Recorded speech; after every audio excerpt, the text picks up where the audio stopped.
Let's look at another sonnet. First start with the rhyming couplet, then we'll read the last word of each line, then we'll break it into its 4 sections, the 3 quatrains, the 3 groups of 4 lines, and the rhyming couplet. So reminding ourselves, we've got 14 lines, each line is 10 beats, an even line, sometimes 11, an odd line, but 10 beats, 10 syllables, which is 5 iambs. An iamb is a 2-beat thing. Pentameter, 5 times 2. Pentameter, pentagram, pentecost means 5. Then we mark in the compulsory breaths. The start of the piece, the end of the piece, you always breathe after you finish speaking. Don't hold it. And all the sentence endings, which is full stop, exclamation mark, question mark. The breaths marked are the music of your speech. It's the thought process of your character. I was taught by William Gaskell, who set up the National Theatre with Olivier and the Royal Court. He ran that for quite a few years. And his book, Words into Action, how to speak a sentence, understanding what stresses are and breaths are. And he marries that with action. Action as in the modern method acting technique of doing something in order to get what you want. Okay, next we'll mark in the Cesures. That's the natural break within a line. Every line has got 2 halves. Shall I compare thee to a summer's day? We wouldn't say, shall I compare thee to a summer's day? That's the fake tease for the ham actor. As I say, the audience that thinks the play is rubbish anyway will love that. And people who actually, it's like people who don't like a band will like it if, I don't know, they break a string or someone falls off the stage. But if you actually like the band, you just want to hear the songs, So don't play to people who don't like you anyway. So many actors do that because they get any applause is better than no applause for the ham actor. Okay, so I like to mark the Cesures with an asterisk on a Word document, or if it's printed, I'll mark it with a little V. So then usually the first quatrain sets up a problem, the second quatrain expands the problem, the third quatrain offers a solution, and the rhyming couplet is the summary of it all. Whose speechless song, being many, seeming one, sings this to thee, thou single will prove none. Okay, so it's another encouraging you to get laid, have kids, get involved in life. Thou single wilt prove none. If you stay on your own, you'll become a sort of nothing.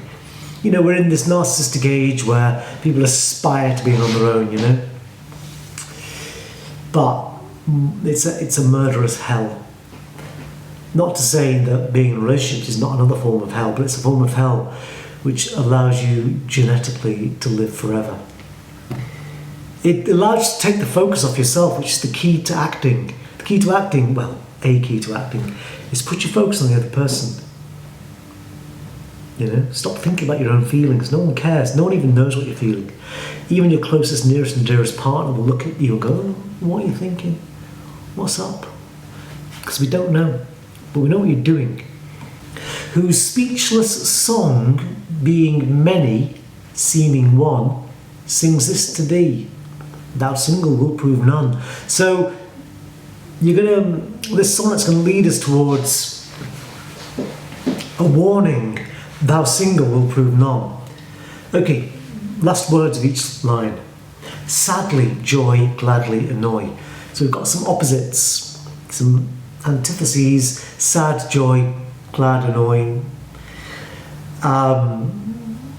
It's hard to know much about the sonnet from that because sad, glad, it's like the most cat sat on mat. Shakespeare's let himself down here.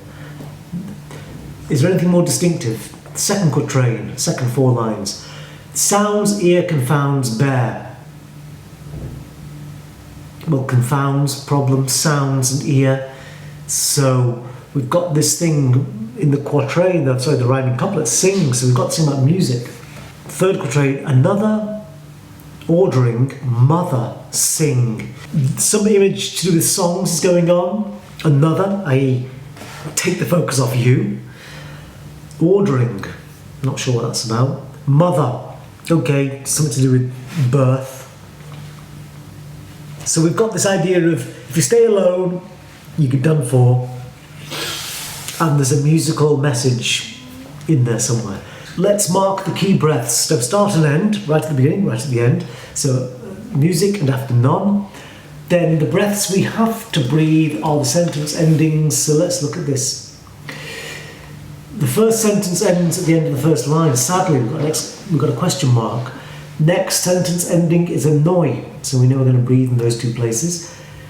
The end, the second quatrain is all one sentence, ends at the end of it. Bear, make a / for your breath. Third quatrain, again, it's all one sentence, it doesn't even end, it's even like a colon at the end. So, but we'll breathe at the end there. Now let's assume it's going to be fairly even, and we breathe every other line.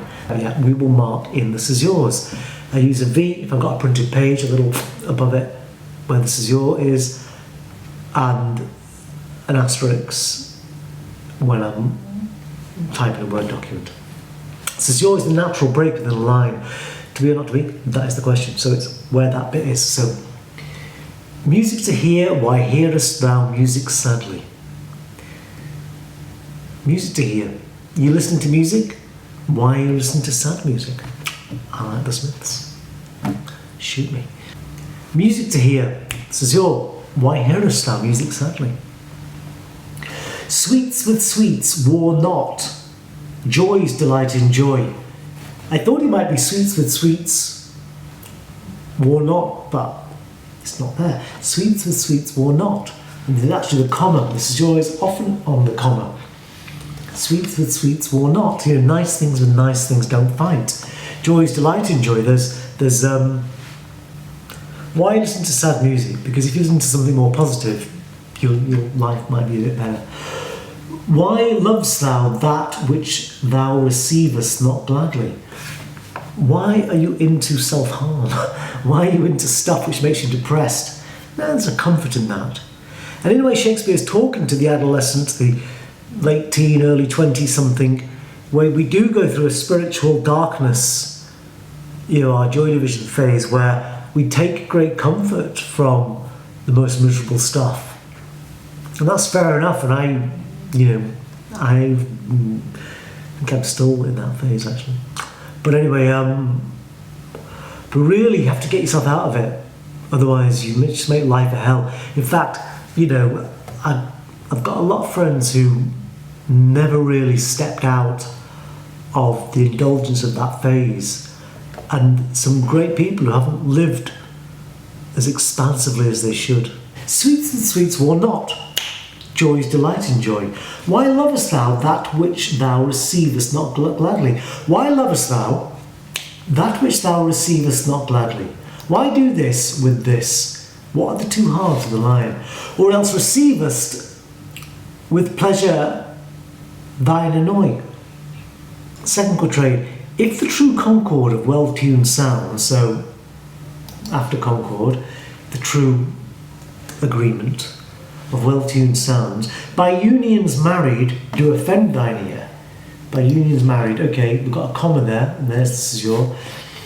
So if the harmony of harmonious sounds annoy you, they do but sweetly chide thee, who confounds. Okay, we've got a comma after thee, it's late in the line, often the Cesure's right in the middle, but that's where the Cesure is, because listen, they do but sweetly chide thee.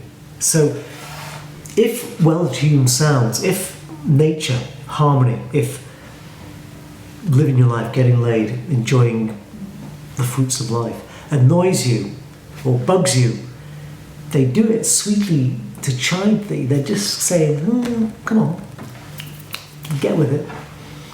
They do but sweetly chide thee, who confounds in singleness the parts that thou shouldst bear. So after in singleness, so we've got a late Cesure in line 6 and an early Cesure in line 7, an early Cesure in line 8. They do but sweetly chide thee, who confounds in singleness the parts that thou shouldst bear. So a good example of flowing through the line, who confounds in singleness, not who confounds in singleness. Don't try and be like a rubbish Shakespeare actor, be a good one. People want richness. The parts that thou should bear. confounds and signals, who can makes a mess in singleness. The parts that thou should bear, the parts, well, the genitals, the parts of your life that thou should give. Mark how one string, sweet husband to another, we've got a comma where the caesure is. Mark how one string, sweet husband to another, strikes each in each by mutual ordering. Does this by that, each in each. So mark how one string, sweet husband to another, strikes each in each by mutual ordering. So it's talking about if you've got a few strings on a guitar or a lute, they create a harmony. We don't just want one string, ning, ning, ning, the monotone.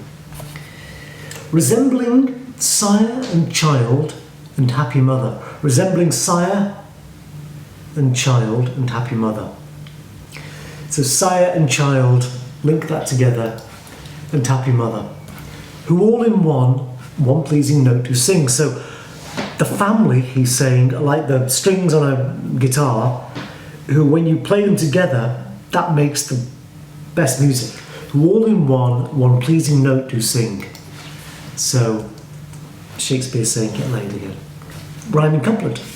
Whose speechless song being many seeming one. Okay, we've got a comma, but let's see. Whose speechless song being many. Whose speechless song being many seeming one sings this to thee. Thou single will prove none. Actually, we've got the colon at thee there. And thou single will prove not one will prove none is in inverted commas, it's speech. So I think let's put the breath before that. We'll have an extra breath in the rhyming couplet. Outrageous. Whose speechless song being many, seeming one, sings this to thee. Okay, even though we've got a comma in the line after many, I think the caesure is after song. So not whose speechless song being many, seeming one, it's whose speechless song being many, seeming one, sings this to thee. Being many, seeming one. Being many, being a family, being all these notes, but seeming like one solid tune. You know, the Beatles were all together, and once they started doing their solo stuff. Whose speechless song, being many, seeming one, sings this to thee. And the being many, seeming one is almost in parentheses. Whose speechless song sings this to thee. I mean, it would make sense without that. So you've got to do that being many, seeming one kind of quick. Whose speechless song, being many, seeming one, sings this to thee. Take the breath. Thou single wilt prove none. If you stay alone, you're done for. Oh, really fantastic. And because we've marked a breath in that last line, that's where the caesure is. I mean, you could put the caesure in there as well, but a breath, once marked, provides a natural caesure. Okay, so that's Sonnet 8.